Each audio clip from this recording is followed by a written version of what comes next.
Seja muito bem-vindo, meu irmão e minha irmã, a mais um Família Santa Cast, o meu podcast, o nosso podcast, o podcast das nossas famílias. E é com alegria que, mais uma vez, nós acolhemos você aqui.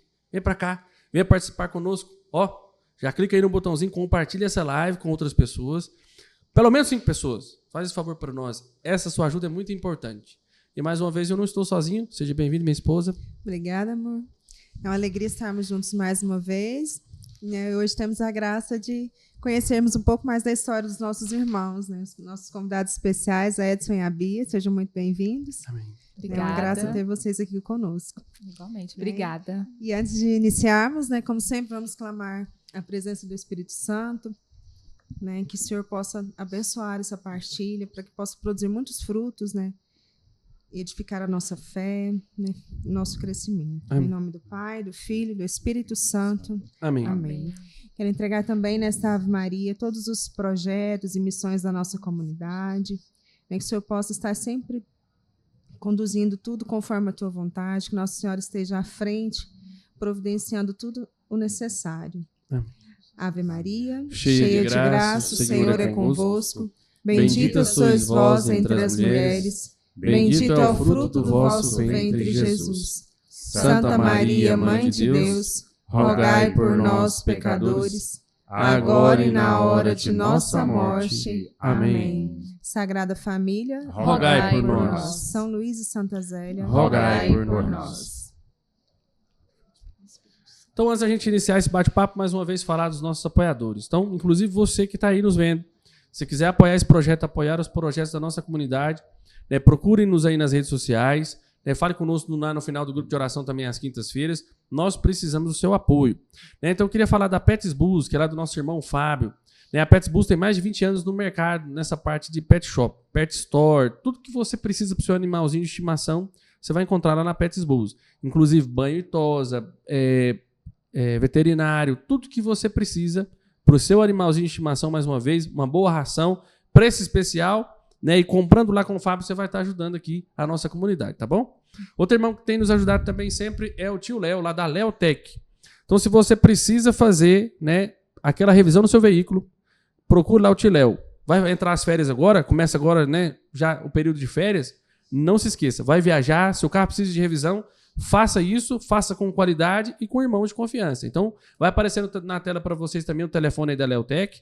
Procure eles, apoie esses irmãos que você também estará nos apoiando. Outro irmão que nos apoia também é o Alaor, lá da GVS Móveis. Então, se você precisa de móveis planejados, daquele talento na sua cozinha, reformar o seu escritório, o seu guarda-roupa, fazer algo novo, procura o Alaor. Móveis de qualidade, com excelência, né? Inclusive, esse nicho que vocês vão ver aqui atrás dos nossos irmãos que estão, né, que vão participar conosco do podcast, foi feito pelo Alaor. Então, se vocês precisam de móveis planejados, GVS Móveis. Vai aparecer o telefone do Alaor aí também, o Instagram dele. Procura o irmão lá, ajude ele, que vocês estarão nos ajudando. Beleza? Então, agora é a hora. Boa noite. Boa noite. Sejam bem-vindos. Obrigado mais uma vez. Então, eu perguntei para eles aqui quem quer começar, porque normalmente a gente fala para as damas começar, né? Mas aqui nós vamos inverter um pouquinho hoje, porque o Edson tá doidinho para contar a história. Gente, vocês vão ver a história aqui hoje, sim, ó. Primeira categoria. Vocês vão ver o que Deus pode fazer na vida de um rapaz, de uma família, tudo, ó. Top, né não, Edson? Com certeza. Então, Edson, conta para nós quem que é o Edson, de onde você veio, onde você nasceu, se você veio de uma família católica, como é que era, como é que foi aí, né, o surgimento do Edson para Deus, assim, na vida e das coisas, como é que era? Pois é, vamos iniciar então, né? Eu sou o Edson, esposo da Bia, temos 3 filhas, né? Maria Luísa, de 14 anos, a Júlia, de 12, e a Helena, de 1 ano e 4 meses. Eu vim, sim, de um berço católico, sou nascido em Brasília, mas morei lá por pouco tempo. Se falar candango, você fica bravo, não? Não, de jeito nenhum. O povo lá fica bravo, não fica? Falava assim, Deus me livre. Morei pouco tempo lá e, assim, morei em várias cidades. Meu pai, questão de trabalho, ele ficava saindo de uma cidade para outra, então morei em Goiás, morei em Itaúsu, morei em Anicuns, morei mais tempo em Anicuns. Do Goiás você conhece quase tudo. Bastante lugares. Aí, ó. Aí eu morei mais tempo mesmo foi em Anicuns. Entendi. E como eu falei, né, vim de um berço católico, mas não assim, aquele catolicismo praticante. Eu me recordo muito pouco da minha mãe levando a gente para a igreja, meu pai Quase zero. Quase zero. Até hoje, meu pai, para tirar ele dentro de casa, é um sacrilégio. Uma luta para tirar dentro de casa, até para visitar um filho, né? Dá trabalho para ele sair dentro de casa. Caseiro mesmo, muito caseiro. Aí eu lembro da minha mãe levando assim. A gente já quase na adolescência, que a gente mudou para um setor que tinha uma comunidade pertinho. Aí foi onde as minhas irmãs fez a primeira comunhão, fez a crisma, e eu fui ficando para trás, que eu comecei a trabalhar muito novo, comecei a trabalhar por volta dos 10 anos de idade, aí foi onde eu comecei a optar mais pro trabalho. Entendi. E lá são quantos irmãos na sua casa? Somos 4 irmãos. São eu e mais 3 irmãs. 3 irmãs. 3 irmãs. Então você é o bendito fruto entre as mulheres. E continua sendo até hoje, né? Nunca saiu, né? E o povo vai saber agora também que na sua casa também hoje é desse jeito, né? Desse jeito também. A esposa e as filhas. A esposa e 3 filhas. Graças a Deus. Bia, e você? Como é que foi lá na sua casa também? Foi criado um berço católico? Onde você nasceu? Chega só o microfone bem pertinho de você, ou você chega pertinho aí para o povo escutar. Então, eu fui criada num berço católico, porém não praticante. Que antigamente todo mundo era católico, né? Mas ir à missa, praticar é que são elas, né? E até as minhas tias hoje elas falam para mim, você foi a única que puxou a sua avó, porque a minha avó, a mãe da minha mãe, era ministra de Eucaristia. Só que antigamente era assim, elas iam, mas não levavam os filhos, né? Então, não fomos criados assim dentro da igreja, aquele costume, mas dizíamos nós que éramos católicos, né? Ela foi criada num lar católico. Mas com essa questão. E o meu avô era voltado para o espiritismo. Ele tinha essas coisas de espiritismo. Eu lembro muito na infância que ele pescava e aí as pessoas iam lá em casa. Então, era uma católica, ministra de Eucaristia, e o outro voltado para o espiritismo. E aí as pessoas iam lá em casa, porque ele era famoso lá em Nazário, pescador. Iam lá pedir para ele abençoar e eu lembro muito bem a Iemanjá, para poder. O negócio era pesado, era sinistro. Tinha quadro de Iemanjá, né, assim em casa, aí era Nossa Senhora de um lado e a Iemanjá do outro. E aí as pessoas iam lá e falavam, dá a bênção aqui que a gente está indo pescar da Iemanjá. E eu, assim, pequenininha, eu lembro dessa cena dele abençoando as pessoas, dizendo, né, para as pessoas irem pescar. Então foi uma mistura muito doida ali, mas da parte do catolicismo não praticava, mas aí a minha avó, quando eu era criança, quando eu nasci, a minha avó já tinha falecido, então esse contato com a igreja foi da parte da minha avó, da parte da minha mãe não teve. Ô Edson, e como é que foi sua infância lá? Você falou agora que 10 anos de idade você já estava trabalhando. Antes disso um pouquinho, você consegue lembrar o que você fazia? Você era um menino calminho? Ou no meio dessas meninadas, dessas mulheres tudo aí, você foi o mais peralta, era o mais bajulado? Você é o mais novo, é o mais velho? Como é que é lá? Eu sou o segundo. Você é o segundo? Sou o segundo.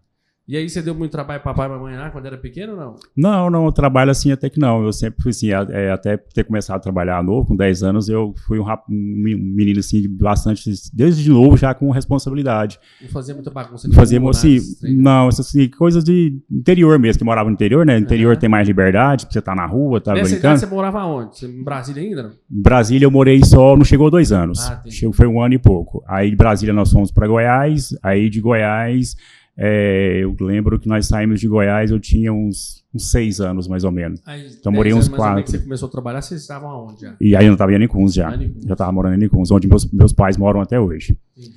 Aí, aí comecei a estudar, chegamos em Anicuns com 6 anos, mais ou menos, comecei a estudar com uns 8 anos, com 10 anos eu já estudava no período da manhã e trabalhava no período da tarde. Trabalhava à tarde. Primeiro emprego, você lembra? Vender picolé. Vender picolé.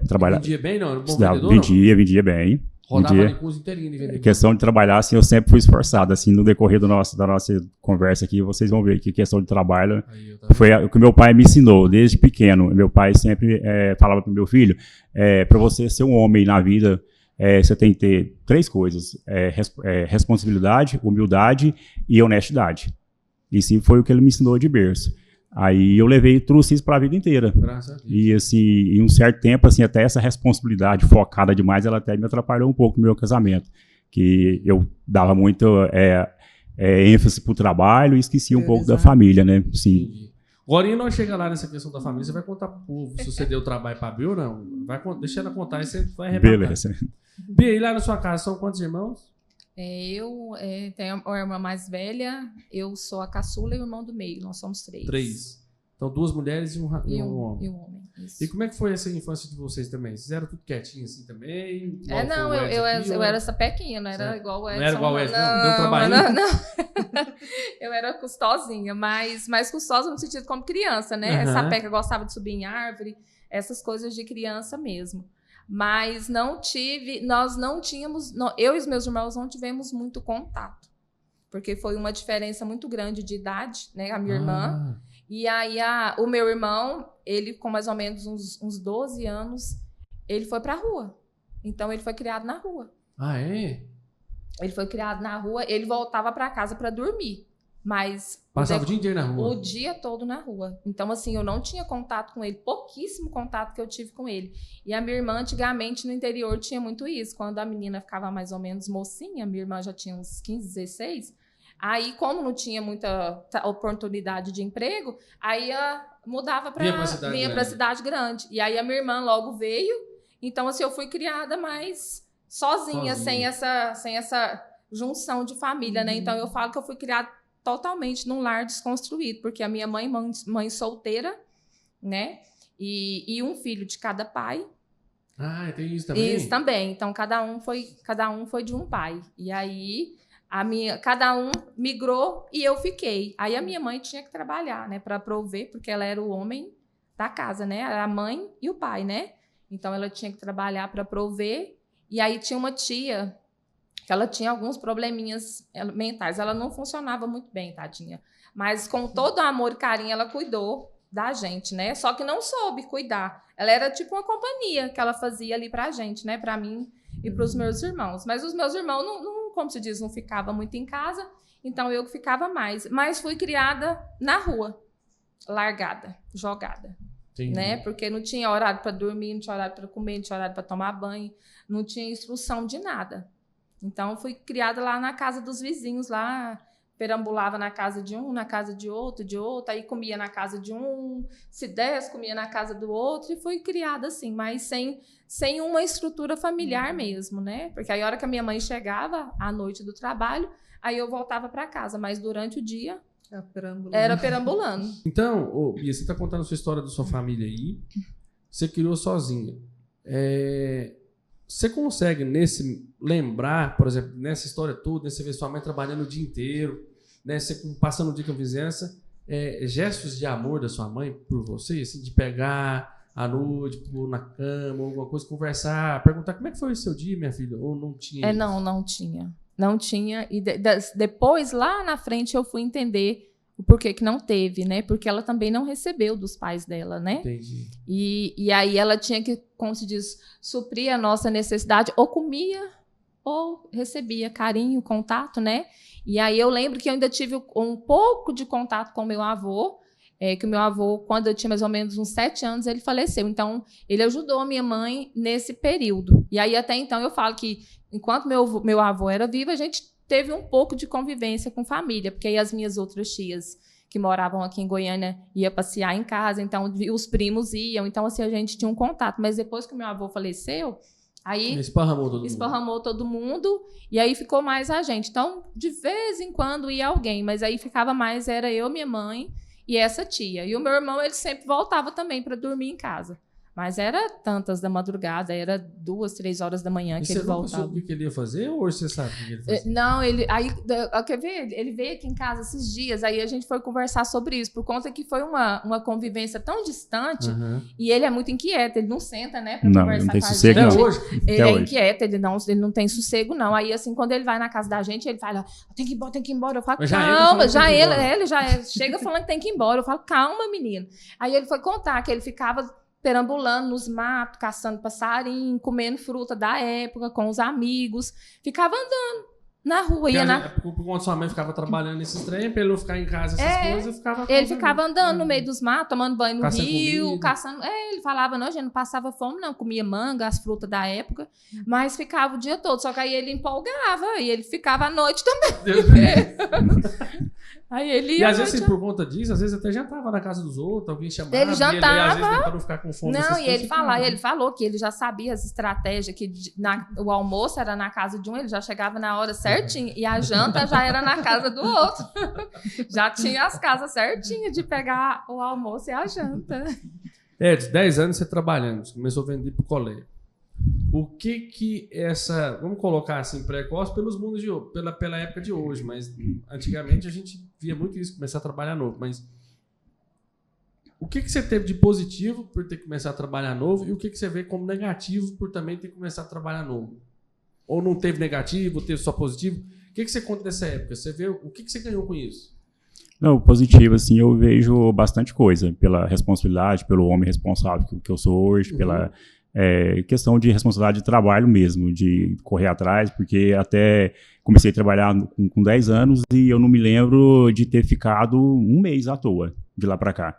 Assim, desempregado, sabe? Desempregado, fiquei em algumas empresas, tudo, mas corri atrás e logo ajeitava um bico aqui, alguma coisa ali. E de negativo, assim, eu por 20 anos minha profissão foi sapateiro, calçado feminino. Aí tanto que o hábito do foco no trabalho era grande, que eu adquiri umas máquinas. Eu trabalhei para mim por uns 5, 6 anos mais ou menos. Aí, assim que eu casei, eu vim a falir na fábrica de calçado que eu tinha. É uma outra história também, bem conturbada também. Aí eu adquiri umas máquinas. Eu tive essa fábrica, eu tive que vender. Aí depois, e assim, mas eu fiquei com o desejo no coração de voltar a trabalhar para mim de novo. Aí eu trabalhando para os outros, eu fui adquirir algumas máquinas que aí eu ficava desempregado, e esse ramo tem muito tem como você fazer facção de roupa, calçado, tem como você trabalhar terceirizado, entendeu? Aí eu tinha essas máquinas em casa, aí eu ficava desempregado, eu corria para facção. E assim, de negativo, eu vejo que me atrapalhou muito na questão de não dosar trabalho com família. Porque depois quando eu era solteiro, tranquilo, né? Trabalhava muito, não tinha responsabilidade com família. Mas nessa época aí, você falando assim dessa questão de jovens, cortando um pouquinho, não teve bebida, nada, assim, não, era só o trabalho mesmo. Não, teve. Ixi, comecei interior, né? Sem turma com a turminha aqui, com a outra ali. Teve bebida, sim. Eu fui parar de beber, eu já era casado. Comecei a sair de casa com 13, 14 anos pra farra. E fui parar só quando eu comecei a conhecer a Bia, quando eu comecei a namorar com ela. Engatou eu fui sim, de muita baladeira mesmo, de muita... É o trabalho que não deu na infância, deu na adolescência. Na adolescência, eu fui de muita baladeira mesmo, assim, saí muitas noitadas mesmo. Tinha uma turma, assim, de 3 amigos que conheci ele por 14 anos mais ou menos, a gente só foi desenturmar depois que um casou, o outro casou. As mulheres não deixou mais, aí se desenturmou. Aí depois que nós arrumamos as namoradas fixas, aí foi desenturmando.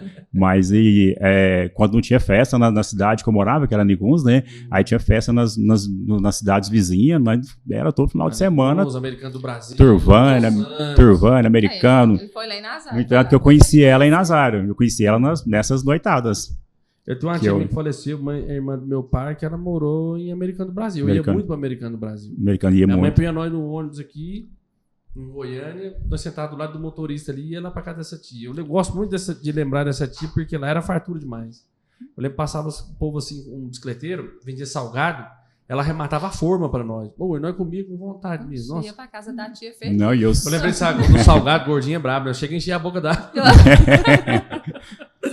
No entanto, que eu sei a data dessas festas de interior tudo. Americano do Brasil, a festa da cidade lá acabou agora. Ela antecede a festa de Trindade. Ela acabou agora semana passada. Tá vendo? Aí as pecuárias de Turvânia, São Luís, Firminópolis, sabia tudo. A época, tinha as épocas certinhas do ano. Ó. Cada época nós que a festa corre, né? O ano inteiro tem festa. O ano inteiro. Cada época nós estávamos em algum lugar.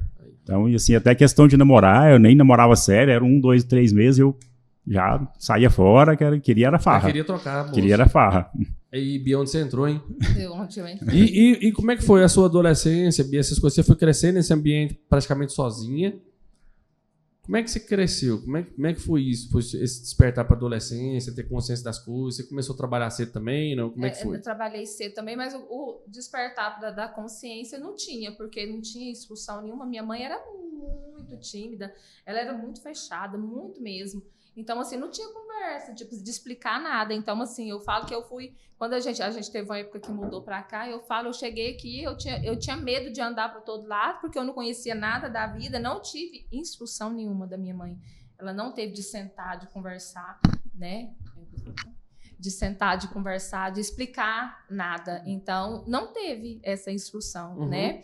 Eu lembro que como ela teve uma vida, eu vou dizer, uma vida amorosa muito conturbada, né? Que ela não teve sorte de achar de ter um companheiro para ajudar na criação dos filhos. Então, ela ficou traumatizada com isso. E aí o que eu lembro dela falar pra gente, o que ela tinha era medo de a gente viver a mesma história que ela, né? Mas ela não explicava. E aí eu lembro que a gente tinha um vizinho que ele era casado, mas era mais novo. E aí ela chegava em casa e ela tinha um jeito de falar muito engraçado. Ela chegava em casa e falava assim, homem casado não pode conversar. E eu ficava assim, gente, mas por que a gente não pode falar com um homem casado? O que será que eles têm que a gente não pode? O que será que o homem casado tem que a gente não pode conversar com eles? Mas ela não explicava, né, o porquê. Então e aí a hora que esse vizinho saía na porta, a gente saía correndo, porque não podia falar, não podia falar com o homem casado, né? Então, assim, eram umas instruções que ela dava que era só ela que entendia, né? E a gente ficava, a hora que via homem casado, saía correndo, não podia conversar, não, mas não teve instrução nenhuma do que fazer, de isso pode, isso não pode, só que ela tinha um receio. Então, esse receio dela, de eu ter, como se diz, poder acontecer comigo a mesma coisa que aconteceu com ela, de às vezes engravidar nova, que o medo dela era esse, né, de ficar mal falada na cidade. E aí, quando eu peguei mais ou menos essa dos 12 anos, aí ela parou de trabalhar tanto. Aí ela trabalhava mais em casa e aí ela ficou mais por conta de ficar vistoriando. Só que não explicava nada, ela ficava só ali na vigilância. Só dava as broncas. Vigiava para não sair de casa, para não namorar. Então, a preocupação dela já passou a ser essa. Então, ela era marcação cerrada. E o meu irmão, mesmo ele sendo rueiro lá, era marcação cerrada também. Então, tudo que o Edson fez, o meu foi o oposto. Eu não tive tanta liberdade para fazer. Porque aí o zelo que ela não teve lá na infância, aí ela foi proteger na adolescência. Pelo medo de acontecer com vocês o que aconteceu com ela, foi. Roxou o Buriti. Aí ela roxou. E o meu irmão também, ele falava só, eu não quero que você fique falada na boca do povo. E eu, não, então tá bom. Aí eu só obedecia, porque eu era medrosa. E você conheceu seu pai? Então, aí eu conheci, a gente, quando criança, a gente ouvia falar, aquele ali é seu pai, aquele ali é seu pai, mas tive uma certa convivência. Uma vez eu me lembro de ter ido na casa dele, porque o meu pai foi, como que eu vou dizer assim, quando tava a minha mãe e uma outra grávida ao mesmo tempo. Vixe. Isso, eu tenho uma irmã da minha idade, por parte de pai.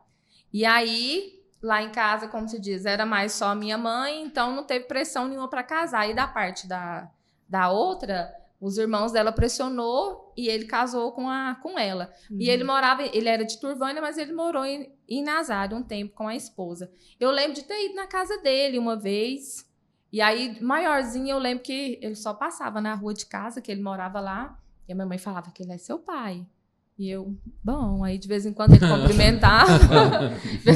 cumprimentava. Mas era só isso. O contato foi mínimo com o meu pai, mínimo. No contato, assim, de ver. Era de ver. Aí eu lembro que dessa vez eu fui na casa dele, almocei lá, fiquei lá um dia, mas foi só essa vez. Aí já com a minha avó, a mãe dele, eu tive contato. Eu estudava com um primo, que era primo por parte de pai. E aí essa avó era a única que dava moral pra mim da família, que fazia questão, né? E aí esse primo que morava comigo, ele morava com a avó, aí que estudava comigo. Aí ele falava assim, já minha avó quer que você vá lá. Aí, igual você falou da sua tia, eu lembro que eu ia lá e ela era tudo muito simples, o chão batido, mas ela fazia uma comidinha assim, arrozinho de fogão de lenha mesmo, feijão, e toda vez ela ia lá no quartinho dela e eu ficava doida pra ir embora, porque a hora de ir embora ela ia lá e pegava um dinheirinho e me dava, né? E eu falava, nossa, tô com vontade de ir embora. Vou pegar o dinheiro da avó. Pegar o dinheirinho da avó. Aí ela pegava o dinheirinho, aí eu ia embora feliz. Aí toda vez que ela queria me ver, ela mandava um recado pelo primo, e eu ia lá e fazia uma visitinha para ela, passava uma tarde lá. Com ela tive esse contato, mas com a família do meu pai, com ninguém. Só com essa avó mesmo. Entendi. E aí, o tempo foi passando, vocês cresceram. como que você conheceu a Bia? Você estava aqui em Goiânia, vocês se conheceram no interior? Como é que foi esse contato de vocês? Onde é que vocês se conheceram? Você lembra disso direitinho? Lembro. Vamos ver agora que é a hora de secar o bagaço. Eu lembro sim. Eu lembro que, como eu falei, né, que saía muito para as festas, né, para as noitadas, aí eu já tinha 24 anos. Aí eu já estava assim, já com a idade um pouco avançada, né? Eu falei, vou parar um pouco dessas festas. Eu tinha me conscientizado, assim, vou até contar uma pequena história, assim, breve. Pode contar, que eu sempre tive, até as longas. Eu sempre tive no meu coração, assim, eu creio que é o Espírito Santo que já conversava comigo interiormente, que eu sempre tive no meu coração que eu ia ter família, que eu ia ter esposa, que eu ia ter filhos, mesmo eu saindo para as noitadas, não namorando sério, não levando assim os namoros a sério, mas eu tinha no meu coração que um dia eu ia casar e ia ter minha família. Aí, deu esse start na minha cabeça, eu falei, não, tá na hora de parar, tô ficando velho já. Aí eu já tava alguns meses já, assim, meio focado já, tentando arrumar alguém para namorar sério. Aí foi, como eu falei, que eu ficava de cidade em cidade, aí foi em Nazário, ela era de Nazário, né, e eu sou de Anicuns, aí eu tava numa festa. Você turistando por aí nas festas? Tava numa festa lá, que é a festa da Padroeira, lá, que é em agosto, aí eu tava na festa lá e vi ela na fila pra comprar o ingresso pra entrar na boate que tinha da festa. Aí eu vi ela lá e olhei e já... E a roupa dela que ela tava, você lembra? Ela tava com um macacão preto, tava o cabelão todo escovado de luzes, tava... Rapaz do seu bicho é fera mesmo, Rodrigo. Você lembra, Rodrigo? Nem a roupa que você tava, né? No dia que a Fernanda, né? Imagina ele dela. Ele é detalhista, ele lembra? Não, eu tava com 2 amigos, eu peguei, olhei, sim, simpatizei com ela, sabe? E fiquei caladinho, nem comentei com meus amigos, não. Aí gostei dela, assim, só de olhar e beleza, aí passou. Aí ali nós conversando, foi andar na festa, a festa cheia de barraquinhas, né? E tinha esse local da boate, que o pessoal entrava pra ficar mais o resto da noite. Mas de boate só tinha o nome, porque era show. Era um ranchão, né? Um rancho. Era forró, essas coisas. Era batido também, que o poeirão levantava? Não, era jogando água no pé da gente? Era no Contrapias, tipo um ranchão lá. O nosso era mais moderno, né? Isso. Aí eu peguei e vida que segue na festa, né? E continuei. Aí, só viu ela lá, mas só vi ela? Não. Aí ela entrou, eu também entrei, aí foi mais ou menos umas 2 horas ou 3 horas depois, já tá bem já noite adentro já. Aí a gente tava novamente lá dentro desse local, eu e esses dois amigos, eu olhei pro lado, ela tava do lado. Eu peguei e lembrei na hora, aquela que tava lá na fila. A moça da fila.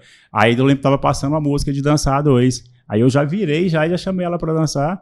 Aí, querida, bora dançar essa música. Chamei ela pra dançar e ela aceitou. Falei, começou bem, né? Aí fomos conversando ali, trocando um diálogo ali e aconteceu e... Como é que foi, Bia, a sua visão? Eu gosto de ver a visão da mulher, porque nós é prático mais um homem.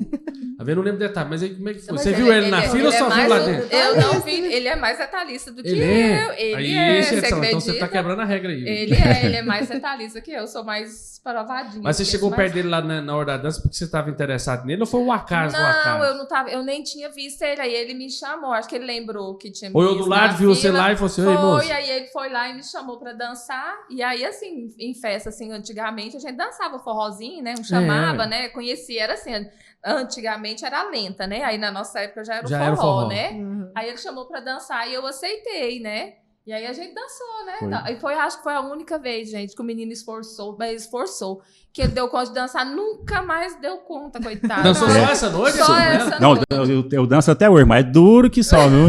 Só esse dia que eu tive desvoltura, viu?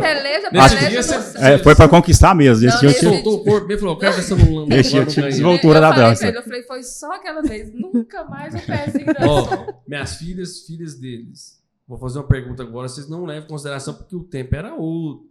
Vocês viram o episódio aqui do papai e da mamãe, né? Eles não tinham juízo, agora que está tendo. Beijou nesse dia lá, Edson? Beijou. Já, nesse dia já rolou o beijo. Já beijou? Já. E aí apaixonou, não? Apaixonar assim, já ficou bem, o coração já bem acelerado, né? Aí, como era a festa ia terminar isso foi no sábado, a festa ia terminar no domingo, aí... Ficamos conversando ali aquela noite todinha, né? Aí amanhã nós encontramos de novo. Aí eu fui embora e ela me chamou. Amanhã você volta pra cá de novo. Gostou então do aí, negócio aí no domingo voltei novamente com os amigos de novo, encontramos de novo. Aí fomos aprofundar mais as conversas, tudo. Aí ela tava lá pra festa. Ela ia aos finais de semana, ela morava aqui em Goiânia. A mãe dela morava lá. Você já estava aqui. Ela já estava aqui Aí trabalhando. Você foi para Nazaré para aproveitar a festa. Com 15 anos eu vim para cá trabalhar. E vocês tinham que idade nessa época aí? Eu tinha 24 e ela tinha 17. 25, eu tinha 25 e ela tinha 17. Isso, eu sou 8 anos mais velho que ela. Você estava preso. Ela já estava quase a maioridade. Tava ficando quase maior. Quase 18, né? Quase 18 já. E aí o seguinte, a distância, você lá em Anicuns, a Bia aqui em Goiânia, indo para as festas, como é que foi isso? Quando que vocês perceberam assim, não, daqui pode sair algo diferente, da sua parte, e da sua também, que não queria compromisso? Porque você falou assim, não, eu namorava aqui, namorava lá, numa festa aqui, outra. Quando vocês perceberam assim, não, agora tem um negócio diferente acontecendo aqui. Quando que você percebeu isso? Eu sei.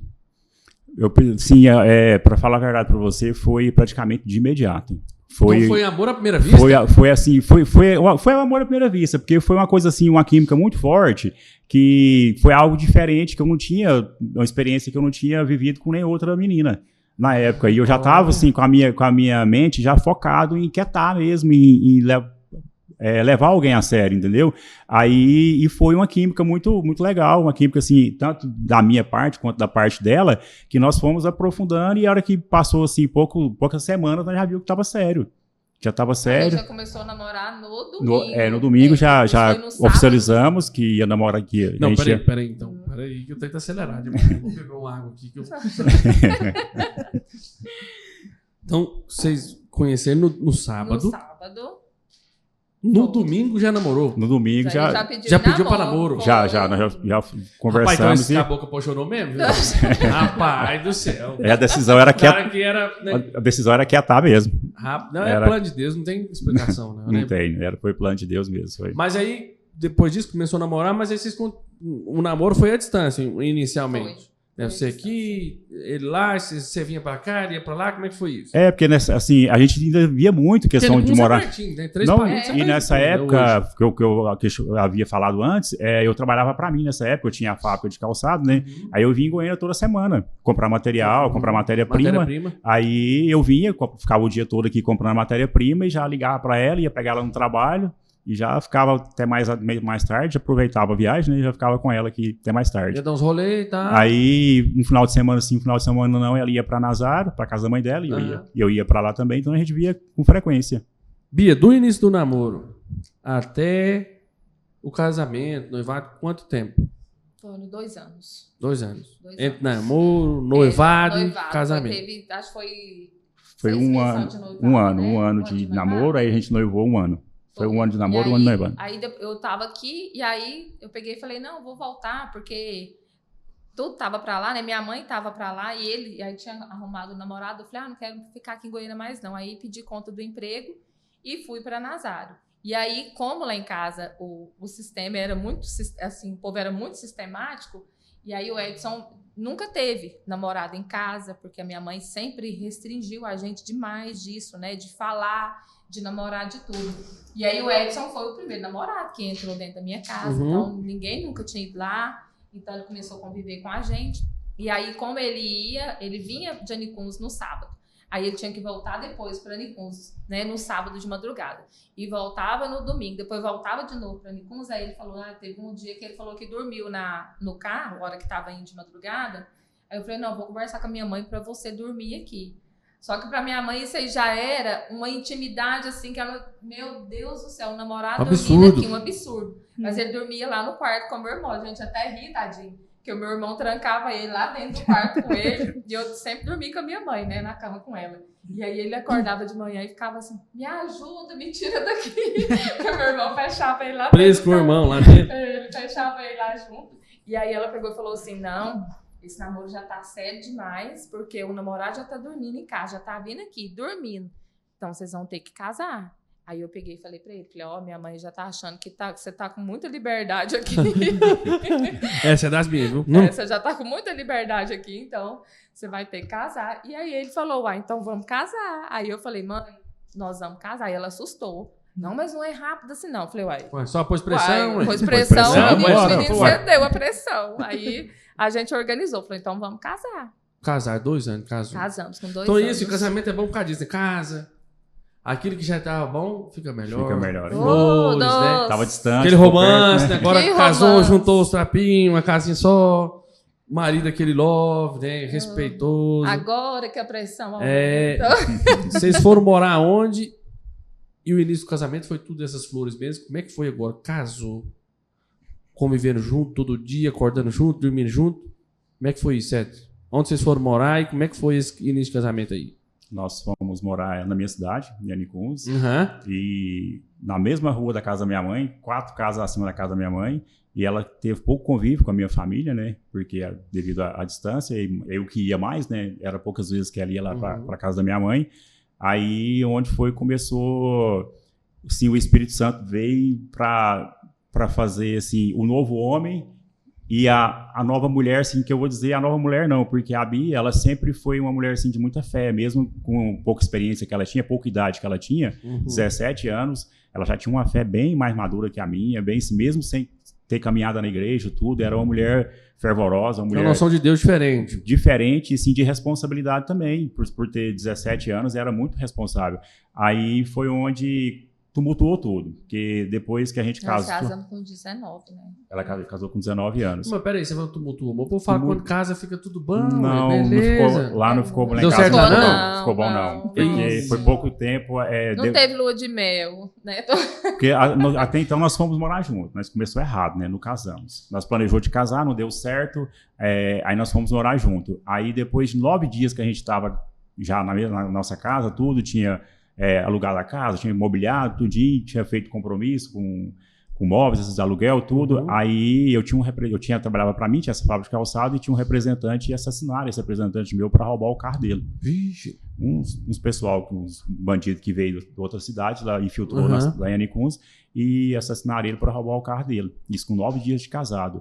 Aí, e minhas vendas caiu a zero. A zero. Eu tentei com outros representantes e nenhum conseguiu fazer nem a metade do que ele fazia. Não. Então, e as dívidas foi chegando, os compromissos que tinha feito com o casamento, cheque que tinha dado em loja aqui em Goiânia, comprar matéria-prima, né? Foi voltando e virou assim, do lado do avesso. Virou uma marafunda, igual a Flávia. Marafunda mesmo. Minha vida virou do lado do avesso, assim, depois de 9 dias que a gente tinha casado. Aí foi, e eu fiquei tentando uns 3 meses, insistindo na fábrica, aí eu abandonei e arrumei um serviço de CLT.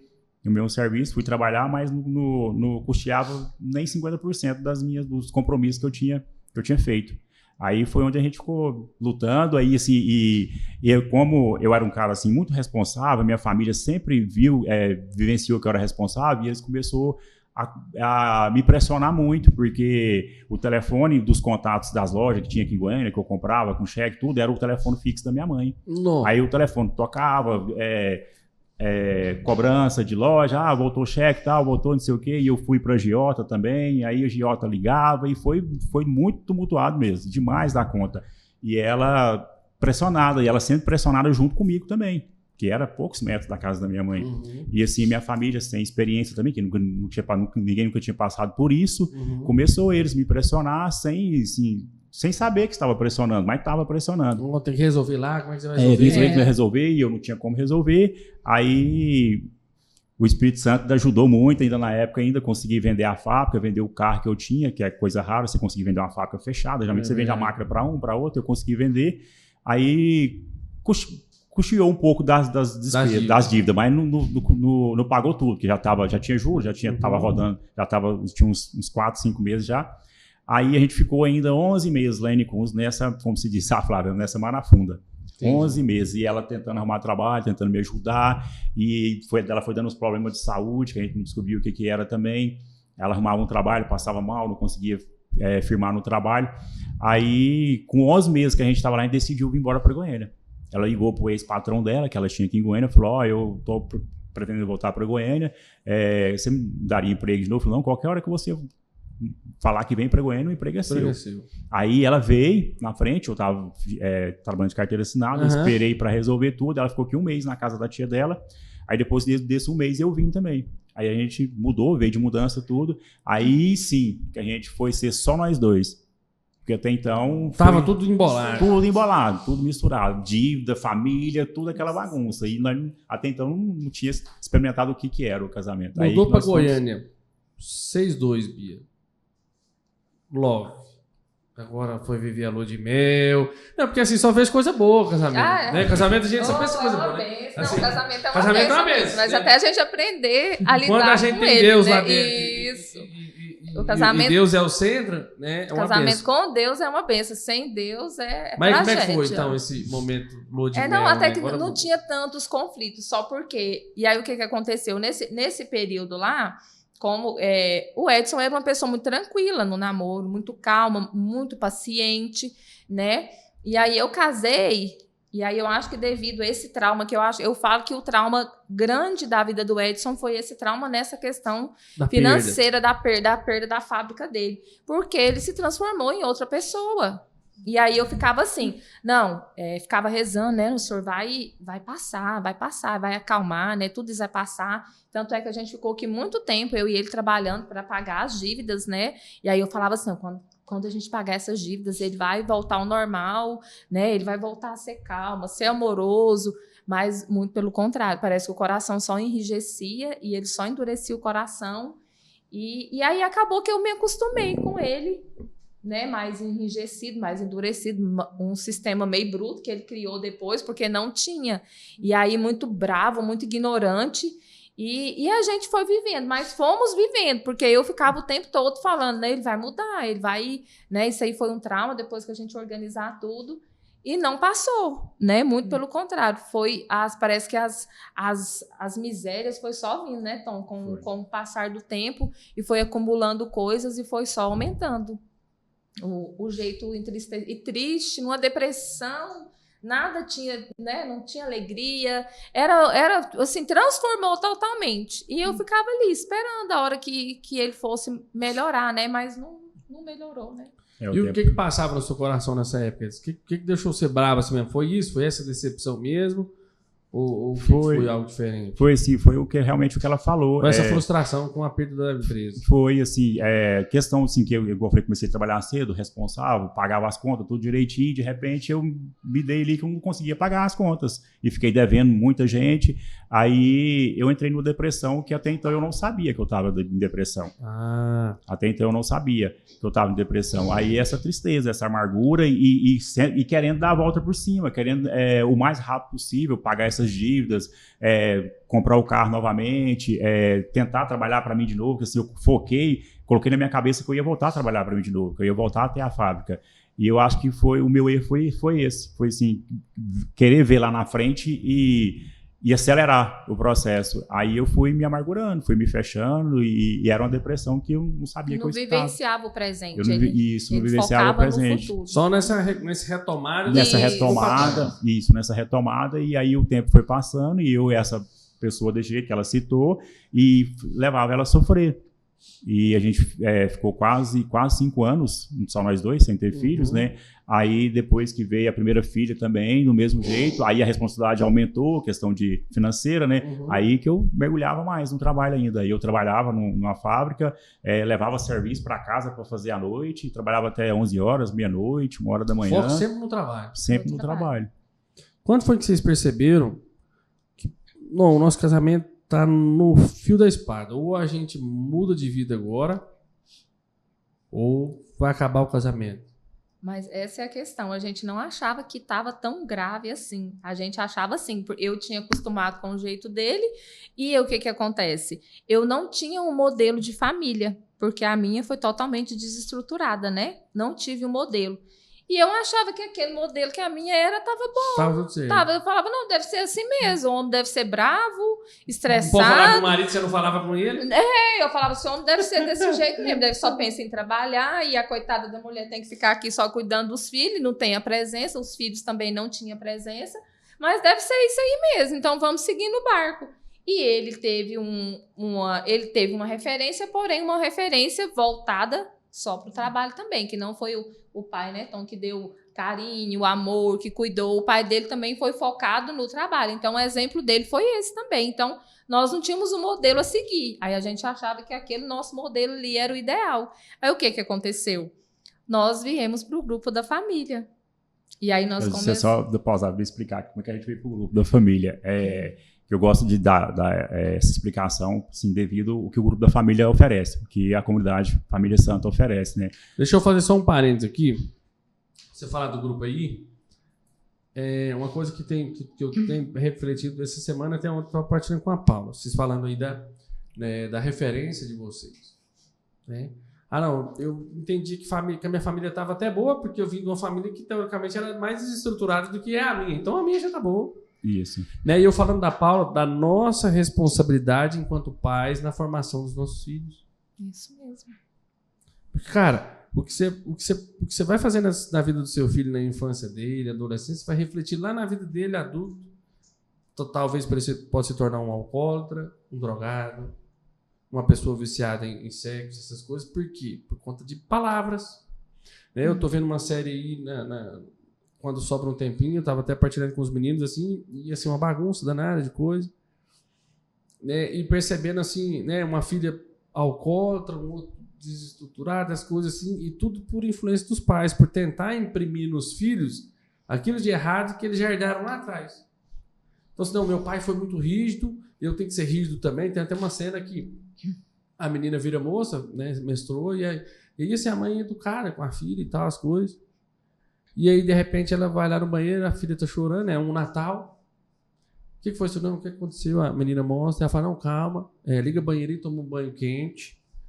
E aí, enquanto a menina tava tomando banho quente, ela falou assim, ó, a partir de hoje, ninguém dos seus amigos, homens que brincavam com você até ontem, né, vão te tratar da mesma maneira. Isso que está acontecendo agora vai te rebaixar perante aos homens, perante as coisas e tal. Então, a partir de hoje, eu vou te tratar com muita dureza. Nossa. Porque você vai ser mais... Como é que ela fala? Mais forte, mais bravo, mais... Tudo que ela falou, né? Do que os seus irmãos homens.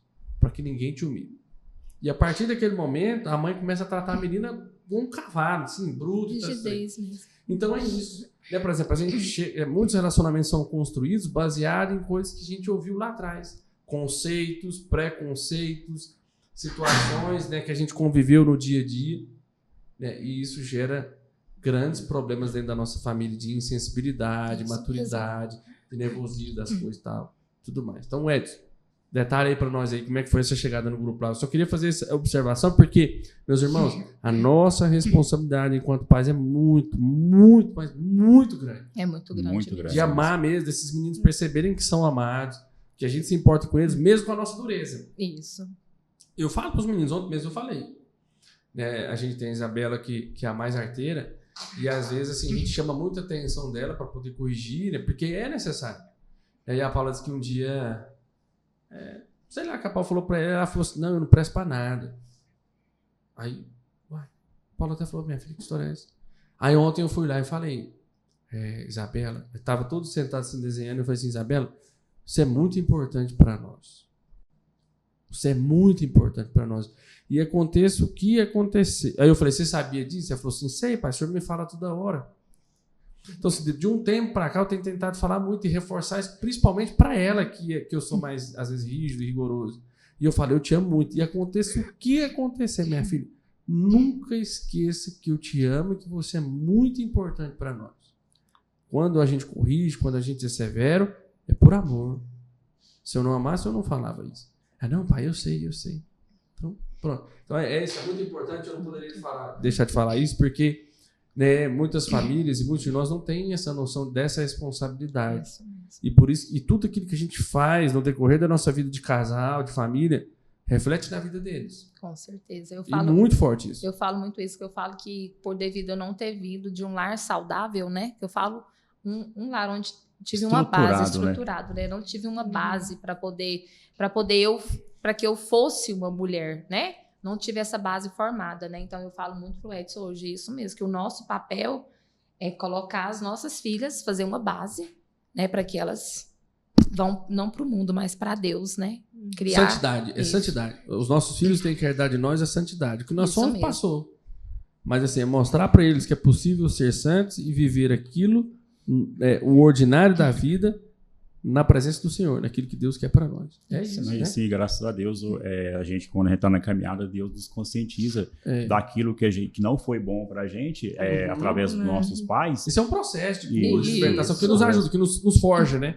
Isso mesmo. É só que se nossos filhos não precisarem de passar por isso, serem forjados no Espírito Santo, é muito melhor para eles, com né? Certeza. Com certeza. E aí, Edson, como é que foi essa chegada no grupo de oração? Explica aí no detalhe, porque o Edson é o detalhista. A chegada do grupo de oração foi através da Sagrada Família, né, do Santuário. A gente ia às missas aos domingos. Aí, numa missa de domingo, das 19h30, na época do Padre Luiz, anunciou o curso de noivos. E a gente já tinha esse desejo, a gente sabia, casar, né? Recebeu o sacramento. A gente sabia que a gente tinha feito errado, né? E a gente tinha que consertar, né? Aí anunciou o curso de noivo. Aí eu peguei e falei, não, vamos fazer a inscrição pra gente fazer o curso de noivo, pra gente preparar para casar, né? Aí foi bem no mês de férias, mês de julho, que antes, não sei se ainda mas era um intensivão, porque os cursos de noivo eram o final de semana, e esse era a semana toda, de segunda a domingo. Aí nós fomos pro curso de noivo, aí maravilhoso, a comunidade Família Santa, né, que até hoje ministra o curso de noivo, né, no santuário. Aí um curso maravilhoso, vivenciamos coisas assim que até então não tínhamos vivenciado e apaixonamos nas pregações que teve, nas partilhas que teve, inclusive partilhamos com Wesley, seu irmão, no curso de noivos, isso em 2008. Aí, através do curso de noivos, fomos convidados a visitar a comunidade, que acontecia às quinta-feiras também, né, lá na Medalha, na época. Aí nós fomos, na semana seguinte já, que finalizou o curso de noivo, nós fomos pro grupo da família, lá na Medalha, e fomos direcionados por Rodrigo e a Rafaela, na época eram pastores. Aí o Rodrigo e a Rafaela era recém-consagrado a pastores, nós fomos as primeiras ovelhas do Rodrigo e da Rafaela, que está lá nos Estados Unidos hoje. Aí nós fomos as primeira ovelha deles. Aí foi o caminhar, aí veio todo aconselhando pra gente casar, nos ajudou a organizar tudo para casar. Aí casamos, graças a Deus. Aí, nessa época eu ainda bebia ainda. Aí o Espírito Santo foi incomodando, o irmão ali dando depoimento que tinha parado de beber, que não bebia mais, e aquilo foi incomodando. Aí, menos de um ano que a gente estava participando do grupo de partilha, eu tomei a decisão de parar de beber. Aí eu parei de beber, até então a Bia não era batizada, a Bia batizou, nós casamos. Aí eu parei de beber, eu lembro que num mês, e eu falava que, a questão da bebida, que eu falava que quando eu tivesse meu primeiro filho, nunca mais eu colocava uma gota de álcool na minha boca. Que não é justamente o que eu falei antes, pra gente ter exemplo, né? Não passar para os nossos filhos aquilo assim, só em palavras, você passar em atitudes, né?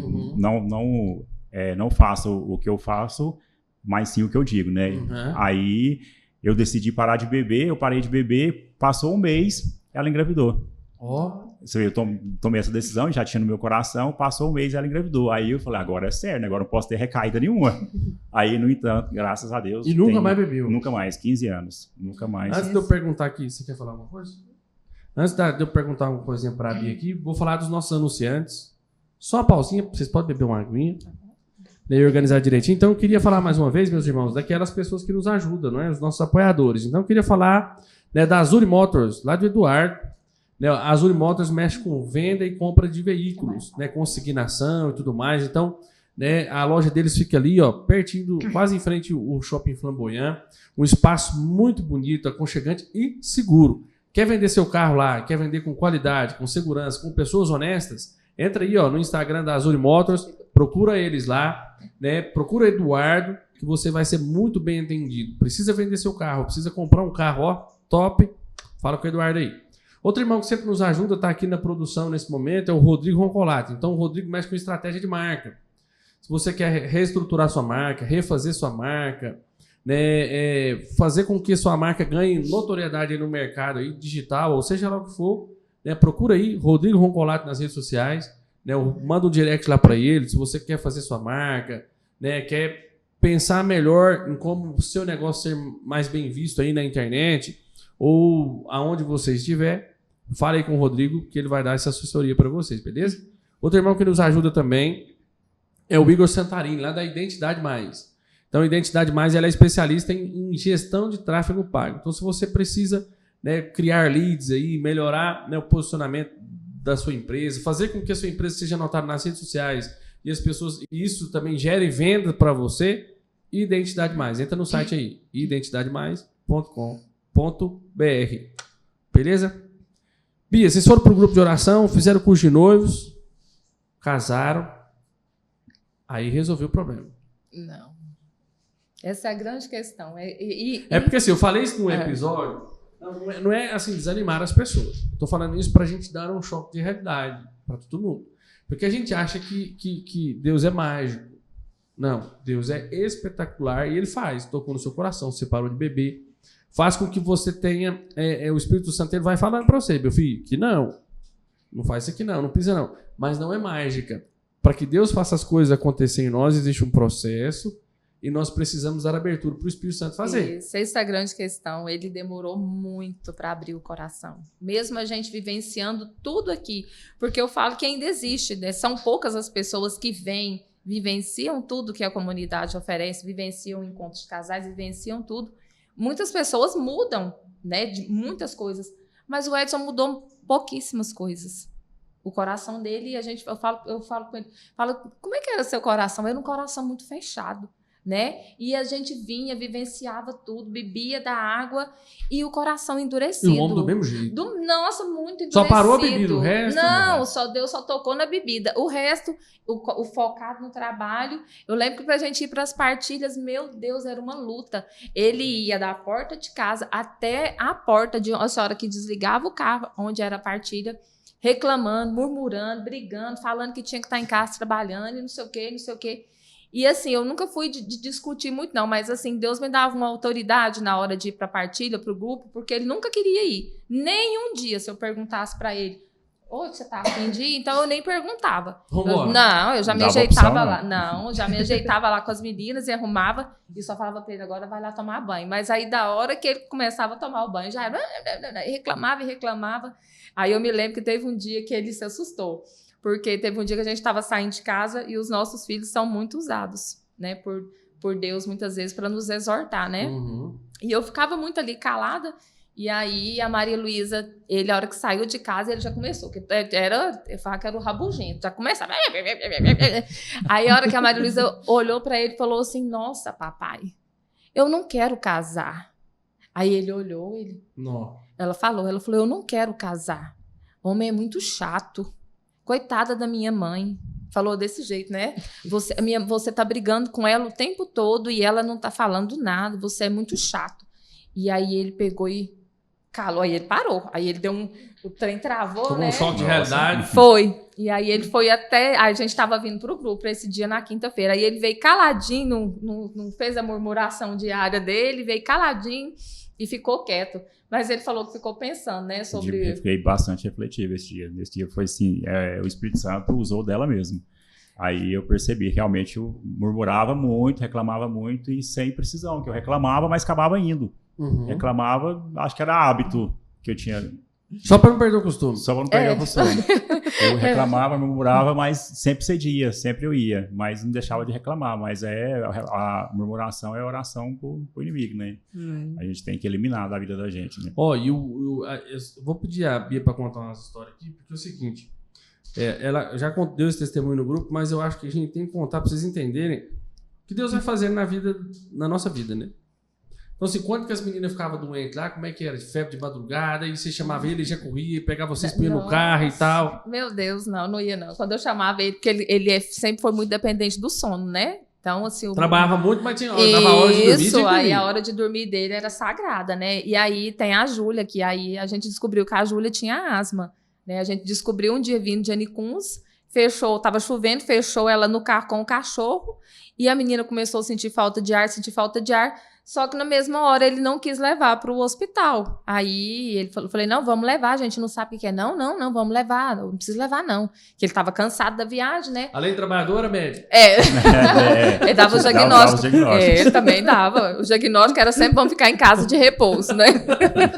Melhor nós deitar aqui, todo mundo vai sair. Amanhã estamos bem. Isso, amanhã Deus faz o milagre. E o diagnóstico dele era sempre esse, nunca sair de casa, né? Vamos ficar aqui que é perigoso, vai pegar até uma virose naquele hospital. E aí a menina deu uma crise de asma e eu não sabia que era uma crise de asma. E ela foi ficando, e eu falando pra ele, aí ele já tava dormindo. E eu falei, nossa, fui lá, acordei, falei, nossa, ela não tá bem, tem que levar ela pro hospital, ela tá com dificuldade de respirar.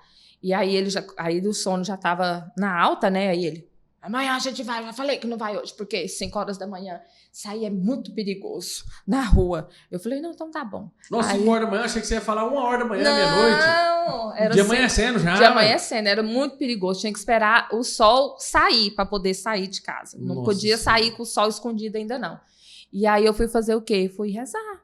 Porque a minha filha estava lá, quase morrendo, não estava respirando. E não adiantava falar, né, para ele. E aí eu passei a noite toda, o resto da noite, ajoelhada, chorando, pedindo a Deus para que cuidasse dela, né, para que não deixasse nenhum mal acontecer com ela. Aí, a hora que o sol saiu, aí ele acordou, mas aí tinha que falar, ó, tem que levar, porque ela não tá bem, porque se não falasse nada, ele fingia demência e ia trabalhar. Ia trabalhar, você tinha que ir lá e falar, olha, a menina tá passando ruim agora, esquece daqui é compromisso não. Aí levava, aí chegava lá, o médico brigava, falava, meu Deus, você não pode deixar pra trazer a menina assim, não, tem que trazer na hora, mata, fecha aqui as glândulas dela, a menina morre. Eu falava, meu Deus, eu podia explicar pro pai dela, porque, né, o que acontece, porque não... Mas você não tava junto, não? Não, você largava lá? Geralmente eu entrava e ele ficava lá fora. E aí eu sempre falava pra ele, a hora que falava, olha, o médico falou que tem que trazer na hora.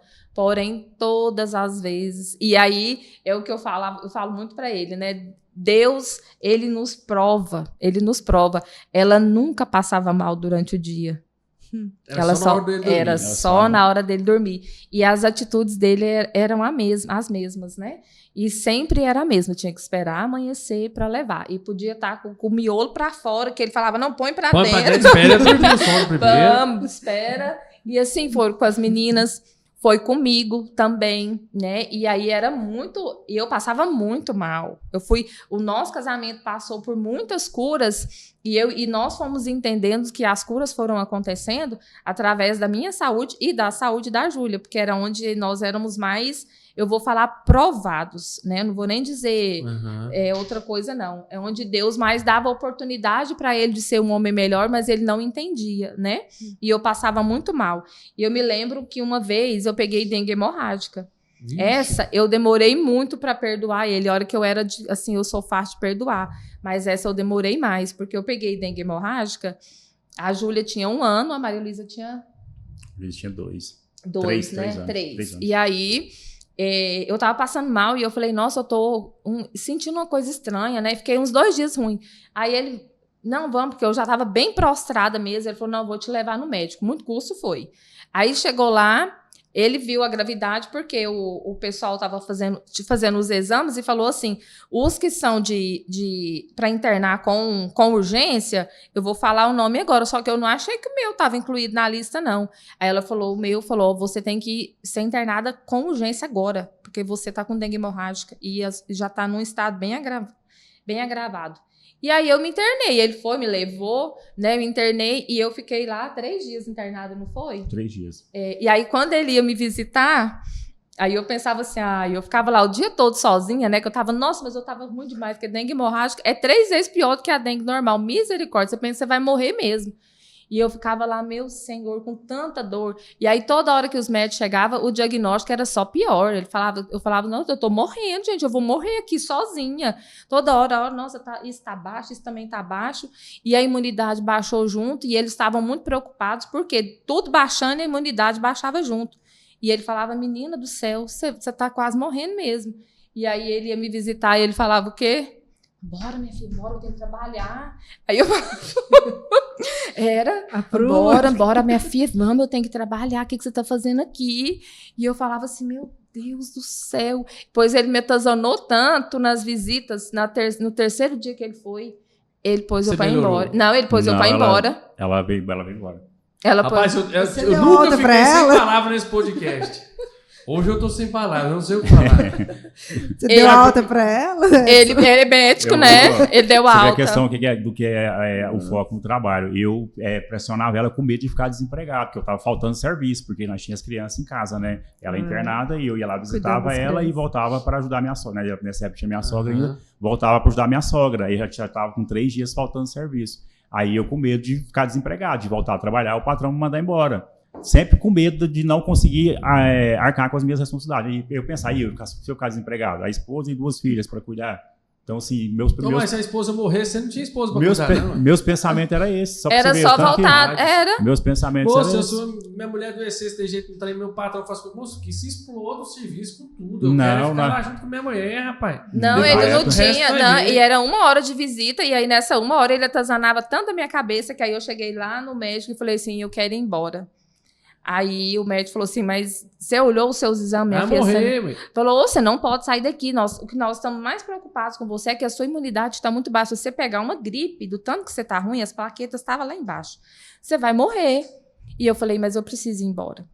Porque aí, ele me falava tanto, perturbava tanto. O marido precisa trabalhar. Não, ele me perturbava tanto que eu falei assim, não, eu preciso ir embora, porque senão ele vai ficar doido. E eu ficava preocupada por conta do psicológico dele, que sempre foi... Ô, mulher é diferente mesmo, né? Preocupa que a gente tá morrendo. Não, e eu ficava preocupada. Né, eu falava rapaz? assim, não, ele não tem psicológico pra ficar lá cuidando das meninas e preocupado comigo aqui. E aí eu peguei e falei assim, não, então, mas você vai assinar um termo aqui, porque você corre risco de morte. Se você morrer, a responsabilidade é sua. Aí eu podia ter falado, fala pro meu marido, que a responsabilidade é dele, né? Eu assim, não tem problema não posso perder o emprego. Vamos embora que tá tudo certo. Isso, mas aí eu fui lá e assinei. E fui embora para casa. Mas Deus é tão maravilhoso que ele não tinha essa graça de cuidar. Mas quando eu cheguei, os vizinhos, porque eu acho que eu sou muito barulhenta, então os vizinhos sentiam falta do meu barulho. Quando eu cheguei, cada um levou um remédio. Isso aqui é bom para dengue, isso aqui é bom para isso aqui é bom para isso. Levou bolo, levou comida, cuidou, que rapidinho eu sarei. Né? Deus cuidou através dos vizinhos. Mas da hora que eu cheguei, ele só me deixou em casa. E já cascou fora. Já correu. Trabalho. Meu irmão, de verdade, assim, o que passava na sua cabeça? Por exemplo, assim, você vê lá um filho doente, ou não passava nada. Você estava preocupado, não, eu preciso trabalhar, e o resto aqui é resto. Não, eu ficava naquela Ele não vivenciava o momento. Isso, eu ficava assim, se eu for cuidar do filho, eu abandono o trabalho. Aí o medo de ficar desempregado, sempre era esse, o medo de ficar sem trabalho. Na verdade, o seu foco estava no trabalho. Você tinha preocupação ali, mas assim, se eu não focar aqui, eu vou perder tudo. Isso, aí eu foco aqui, eu vou cuidar aqui, mas aí eu fico desempregado, vai faltar o dinheiro para isso. Aí eu ficava nessa balança, Mas ficava cego pro outro lado, ficava né? Cego. Ficava igual voltado muito a questão que você falou hoje se dando o trabalho. Trabalho tem em todo lugar. Vou cuidar da minha família e amanhã, se eu ficar desempregado, Deus provê outra coisa para mim. Você trabalhando desse tanto, correndo, focado ali, às vezes abrindo mão de estar com a esposa, com os filhos mesmo doentes, sobrava dinheiro? Sobrava conta. Não dava para pagar as contas no final do mês. Então, é o que fala lá no Salmo 127. Acho que é 27 ou 26. Quando a gente é fiel e cuida das coisas de Deus, até durante o sono, Deus provê para nós o necessário. Com certeza. Tô falando, gente, que é para fazer igual essa também, não dormir. Até assim, falou, vou dormir aqui, que a palavra fala isso. Não é isso. Mas o que a gente tem que viver é uma vida desprendida. Isso. Descansar uma vida no Senhor. desprendida das coisas. Isso. Né? Nós temos trabalho, mas assim, Senhor, o que é a prioridade agora? Não, a prioridade agora minha é cuidar da minha esposa. Levar um filho para um hospital e tal. Tudo no equilíbrio. Não pode ser nem demais, não pode nem querer ficar desesperado demais, ansioso e achar que tudo é o fim do mundo, como tem acontecido muito, né? Demais, né? E não pode também relaxar demais, né? Então, Ele por isso que eu falo, a gente tem que observar que o Espírito Santo ele é esse tempero, é esse equilíbrio para as nossas vidas. Isso Cara, um mesmo. homem, uma mulher, uma família, filhos, sem Espírito Santo não vai a lugar nenhum. Eu falo que a gente sem Deus, sem o Espírito Santo, a gente é bicho. É bicho, a palavra de Deus fala isso. A gente é bicho. Quem não reza vira bicho. Edson, e quando que foi a virada de chave que você percebeu assim, não, tô no grupo de oração já, casei, tô arrumando tudo, tá, mas cara, quando você percebeu assim que Deus tocou no seu coração, falou, cara, agora eu vou moldar mesmo, agora é a virada de chave da minha vida. A virada de chave, a senhorita Bia. O que foi especificamente que ela fez? Especificamente que ela não aguentava mais, ela não suportava mais aquela situação, vou rezar. Aí ela rezava. É porque, na verdade, eu sempre falei isso. Sempre falei pra Deus, porque ele ia. Mas ele era o mesmo homem. E já tinha muito tempo que ele estava na caminhada. Tem que ser fleumática, né? Assim que o pau pode cair a folha. Não, eu sou sanguínea. Mas é porque foi um foi tempo... com a luta da vida foi mesmo, um né? tempo de oração que o senhor me pediu silêncio. Ele pediu para mim, silêncio que eu vou fazer, né? Espera porque o que eu falava para Deus, eu não queria um marido que tivesse na igreja para ocupar banco de igreja. Eu queria um homem de verdade de Deus. E, como se diz, com várias lutas, e mesmo a gente indo, ele não estava sendo esse homem de Deus. Então eu falei, Senhor, o que eu preciso fazer para o meu marido ser um homem verdadeiramente de Deus? E ele falou para mim, você vai silenciar. Perguntou demais, Deus já deu logo. Já deu. Isso, silêncio. Porque a gente tem essa mania de confrontar Deus, né? Ser ousado, assim, mas aí, faz isso aqui que eu vou fazer. Então, e era tudo tudo no silêncio. Deixa que eu vou fazer. Porque eu falo pro Edson que eu acho que ele era um pouco incrédulo. Ele não acreditava tanto no que era Deus... Era cético com as coisas. Eu achava que ele não acreditava tanto no poder de Deus, na verdade. Ele ia... vivenciava tudo ali, via o que Deus fazia na vida do outro, mas acho que ele pensava assim, mas é porque ele não descansava em Deus, não deixava Deus fazer, né? Então, o que é que Deus teve que fazer? Deus teve que ir lá em casa.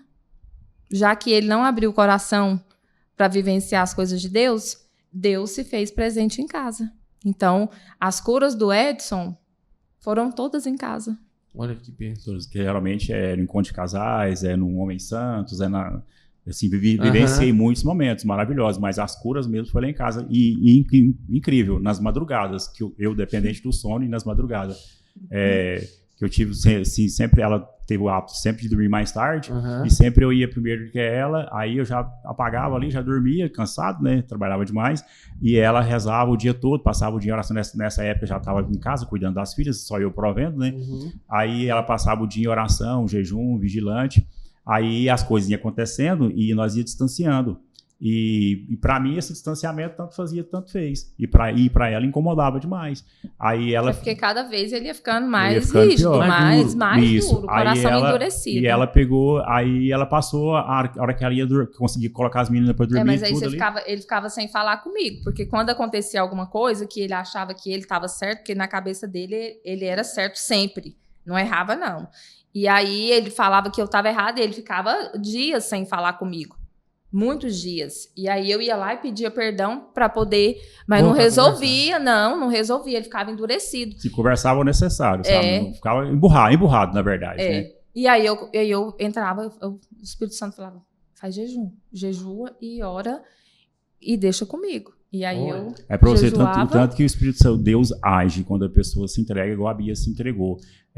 Que eu falo que, assim, eu nem sei o que seria da minha vida hoje sem a minha esposa, que foi o meu canal de graça, foi a minha intercessora, até hoje.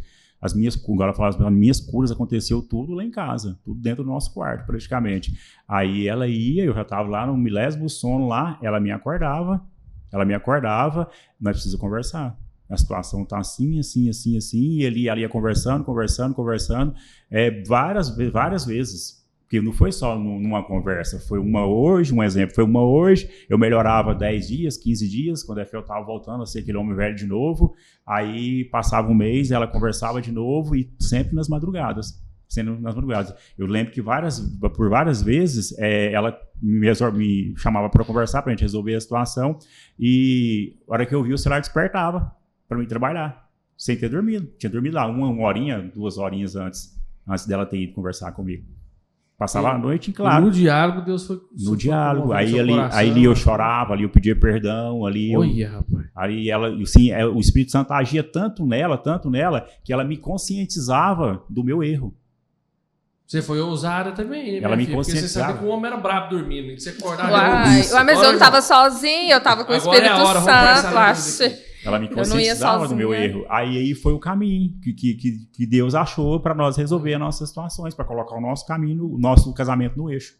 Mas Deus foi fazendo muito o extraordinário na nossa casa, né? Deus foi mostrando que ele estava presente na nossa casa, porque ele teve que fazer até isso para ele acreditar. Aí eu fui sentindo essa presença de Deus dentro de casa. Olha só. No dia a dia, eu fui sentindo Deus cada vez mais nela, sabe? Principalmente nela. Deus agia nela assim. Aí Deus dando palavra para ela, dando palavra de discernimento, sabedoria para ela, e ela proclamando para mim, e aquilo cai no meu coração. Cara, e quando é de Deus, cai no coração mesmo. E aquilo cai no meu coração. Se falar com autoridade for de Deus, aí convence. Aí eu fui sendo transformado. Não, era nas coisas que muitas coisas tocavam ele. Eu lembro uma vez que a gente foi no supermercado, E o Edson, assim, ele já melhorou muito, mas ele era muito metódico, com tudo. Tinha que ser do jeito dele, na hora dele, no tempo dele. Então, eu ficava ali muito recuada, né? Então, assim, a autoridade que eu tinha era a autoridade em Deus. Quando eu ia com o Espírito Santo, eu ia sem medo de errar.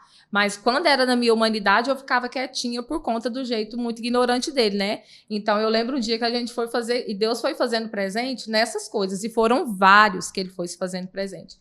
E aí, eu lembro que a gente foi fazer compra um dia, e até a compra tudo, a nossa vida tinha que ser conciliada toda com o trabalho dele. Então, o trabalho é que falava tudo, então nós tínhamos que nos encaixar ali no trabalho dele. Aí tinha um dia só da semana para fazer compra. E se não fosse naquele dia, só ia ser na outra semana. No porque mesmo dia. Isso, porque tinha que ser tudo, o negócio tinha que ser tudo planejadinho. Tudo planejadinho. E aí era numa quarta-feira.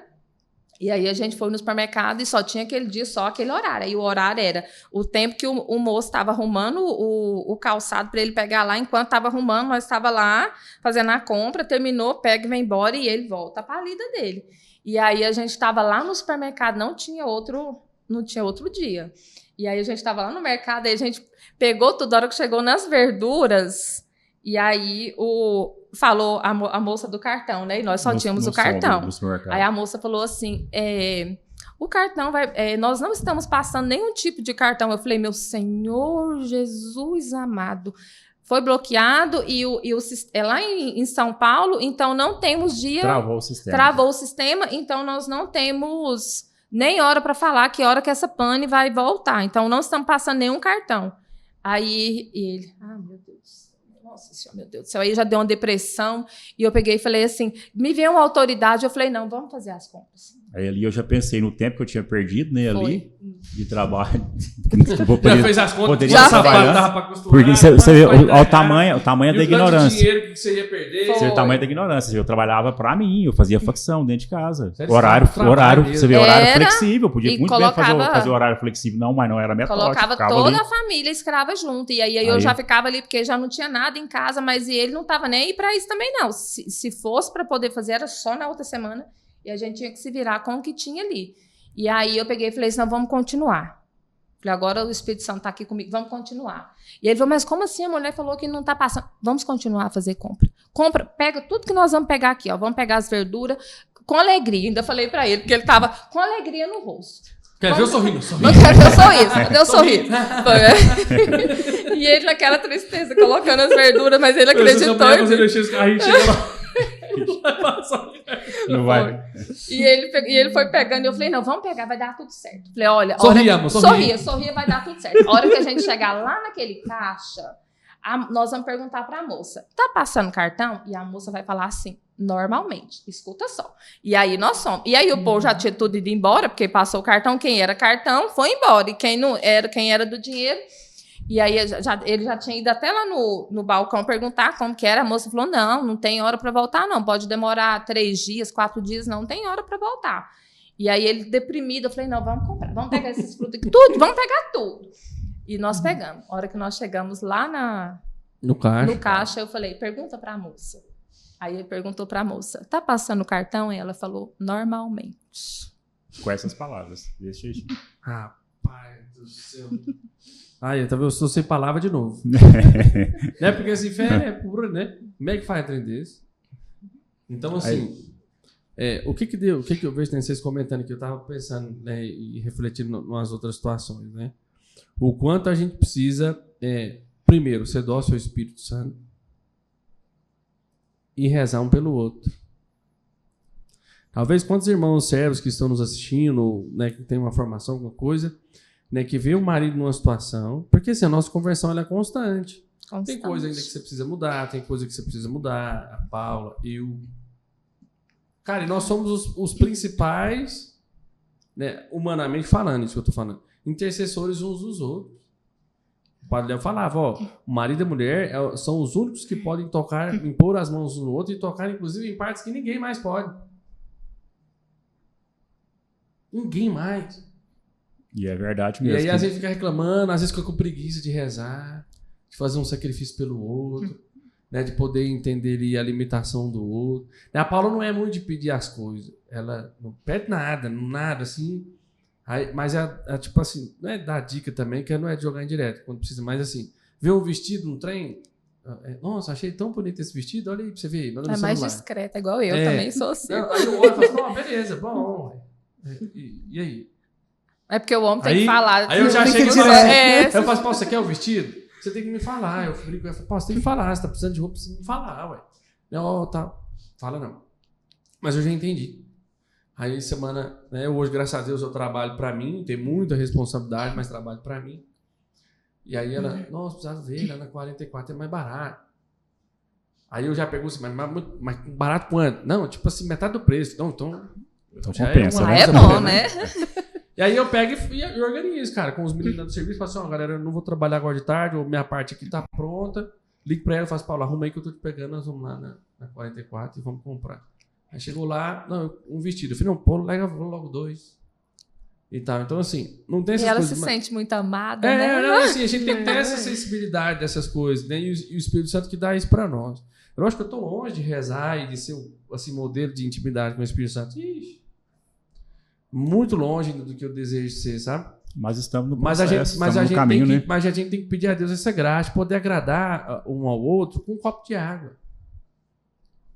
Ué, né, ela tá amamentando lá e né, a mulher quando amamenta, né, desidrata, porque tá dando líquido. Dá muita sede. A Paula, desde 2006 pra cá, quer dar mamar direto. Tá desidratando, né? A menina, tá 2016, né? Se for contar da Isabela pra cá, a Paula tá dando mamar direto, né? O peitinho dela não seca, muita sede, tadinha. né? No 12. Já quase 10 anos, já. Né? Eu até brinquei com ela, eu disse, não, Paulo, depois que não vai passar essa fase, se der tempo ainda, eu vou pagar um silicone pra você. Ela falou, meu misericórdia disso. É lógico que é bobagem que eu tô falando, mas assim, produção é ativa há muito tempo. Mas aí a gente tem que ter essa sensibilidade. Vê ali, leva um copo de água. Nós temos que pedir a Deus, nós homens principalmente, essa graça de sermos não sensíveis no sentido, né, que o povo fala aí de não exercer a nossa masculinidade, mas uma sensibilidade que vem de Deus. Vem do amor de Deus, para né? perceber isso, cuidado, tá dando mamaria, vou lá e pego uma água. Os meninos deixou um brinquedo no chão, tá esparramado, vai lá, você recolhe. Sem precisar que a pessoa, né, são peça coisas alguma que coisa. ele não sabia fazer, ele não fazia. Então, esse cuidado, ele nunca teve esse zelo. Cuidado, assim, nas mínimas coisas. E é isso que a gente tem que pedir. Deus vai mostrando isso, porque isso se faz necessário. A gente tem que ter esse jogo de cintura. Igual eu tenho uma família numerosa, né, não tenho condição de pagar um empregado, então nós temos que estar juntos. Tem que se unir. É muito egoísmo, é lógico. Tem dia que eu estou muito cansado, ontem eu estava muito cansado, hoje dias que eu estou mais cansado, eu falo, né, Paulo? Paulo, não, terminamos de jantar aqui, só que eu podia deitar um pouquinho mais cedo ali, ou encostar ali um pouco, tal, para descansar. Não, pode, de boa. Mas normalmente quando tá no 12 eu já chego lá em casa, se os meninos não tomaram banho, eu pego aqueles que é para dar banho, já dou banho, né? De lá mesmo eu já saio, pego, se tiver almoço que dá para esquentar para janta, eu já esquento, senão eu já invento um mexidão lá, eu sou o cara de inventar com o que tem, né, Paulo? Invento uns trem, faço uns trem diferentes com o que tem na geladeira, os meninos adoram. Mas a gente tem que ter essa sensibilidade, porque a gente não casou para ser feliz. Casou para fazer o outro feliz. Né? Isso é uma realidade difícil da gente entender.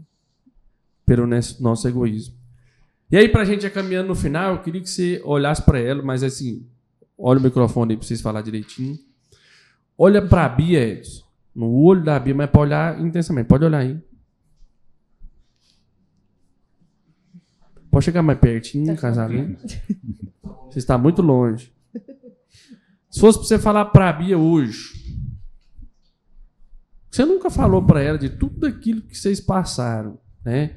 De tudo aquilo que vocês viram no namoro, as coisas, casou, às vezes ali situações, né, difíceis, mas que você nunca teve talvez essa oportunidade, né, de olhar no olho dela que você está olhando aí e falar para ela que está no seu coração. O que você falaria para a Bia agora? O que eu falaria para a Bia?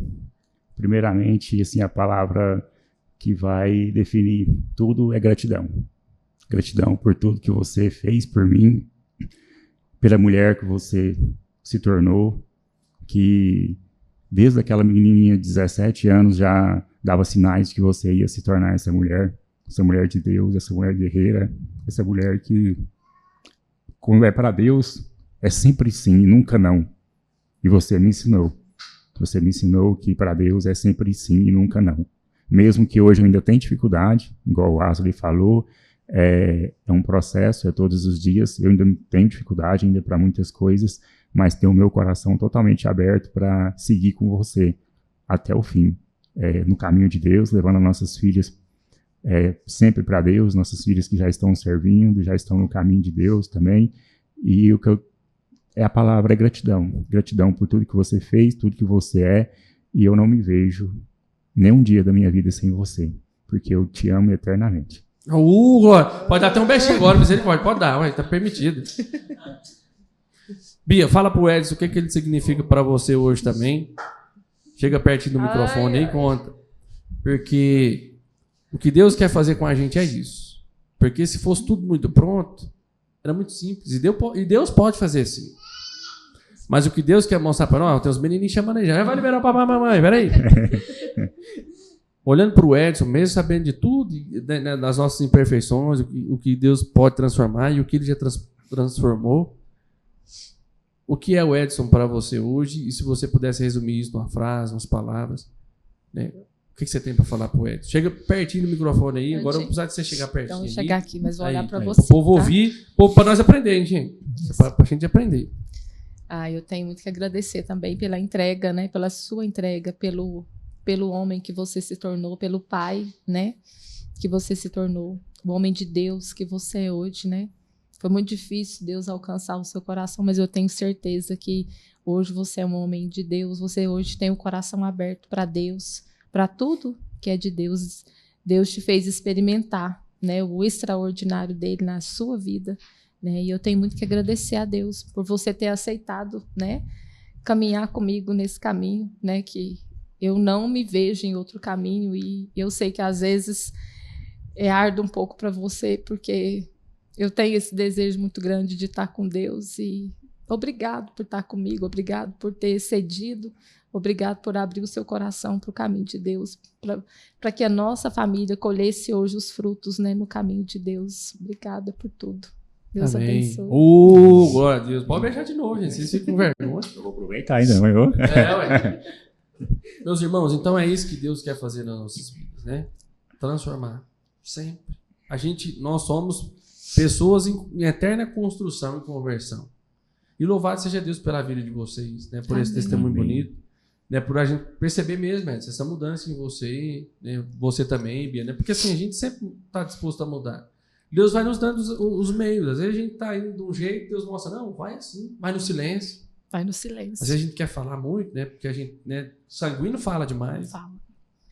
Então, mas Deus fala para nós, silencia, faz isso, faz aquilo. Então é essa docilidade do Espírito que a gente tem que pedir, e é isso que eu pude perceber aqui em vocês. Então, obrigado por terem participado aqui conosco, obrigado pela disponibilidade de vocês, nossa, né? Desde quando a Paula falou a primeira vez, a Paula falou, nossa, ela muito disposta. Na hora que eu falei, ela já não, vamos e tal. Então isso é gratidão, né? Então é um meio também da gente poder mostrar aquilo que é a vida de vocês, né? Tantos belos testemunhos da nossa comunidade. Muito obrigado a vocês, louvado seja Deus pela vida de vocês. Amém. Contem com as nossas orações, rezem por nós também. Rezamos, sim. E vamos junto caminhando, né? Vamos, com a graça sim, de Deus. sempre. Então você que está nos assistindo, né, quer saber mais desses belos testemunhos, acompanha aí no nosso YouTube, né, siga o nosso canal, compartilhe esse episódio com outras pessoas. E uma coisa muito importante que eu queria pedir para você, né? O que você quer falar aí? Comenta, compartilha, curta esse episódio, coloca o que você achou do episódio, comenta. Para que o YouTube nos ajude também, para que a comunidade seja rentabilizada, a gente precisa de vocês. E a nossa comunidade está também em transformação, gente. Nós estamos fazendo lá a nossa capela para receber o Santíssimo Sacramento, para ter um lugar para adorar o Senhor. Nós precisamos construir dormitórios, nós precisamos melhorar ainda mais o nosso refeitório. Para quê? Para que os nossos encontros de casais aconteçam na nossa chácara, aquilo aonde é a nossa casa. Então vai aparecer na tela aí o QR Code, se já estiver aparecendo. Escaneie esse QR Code aí, faça a sua doação, meu irmão, o que você puder doar. Contribua com essa obra. Foi graças a essa obra que o Edson e a Beatriz tiveram a oportunidade de ouvir de Deus diferente para famílias, para casais, né? Então, você também é chamado a viver essa realidade conosco. Só que a gente precisa da sua ajuda, a gente precisa da sua contribuição. Então, quer conhecer mais das obras da nossa comunidade também? Nos procure, nós estamos aqui no Santuário Sagrada Família, todas as quintas-feiras presencialmente. Se você também é de longe, quiser contribuir, mande uma mensagem para a gente aí nas nossas redes sociais, mas não deixe de ajudar. E uma ajuda simples. Compartilhe esse episódio com o máximo de pessoas que você conseguir. Curta as nossas redes sociais e nos acompanhe, que a gente sempre tem, né, conteúdo bacana para vocês. E não esqueça, todas as quintas-feiras, a partir das 19h30, com a Santa Missa, né, nós participamos da Santa Missa e logo depois o nosso grupo de oração. Beleza? Obrigado por aqueles que ficaram aqui conosco até neste momento. Né, que Deus abençoe a vida de vocês, a vida de cada um, as suas famílias. E até o nosso próximo episódio, se Deus quiser. Até lá. Deus abençoe a todos. Amém. Morreu?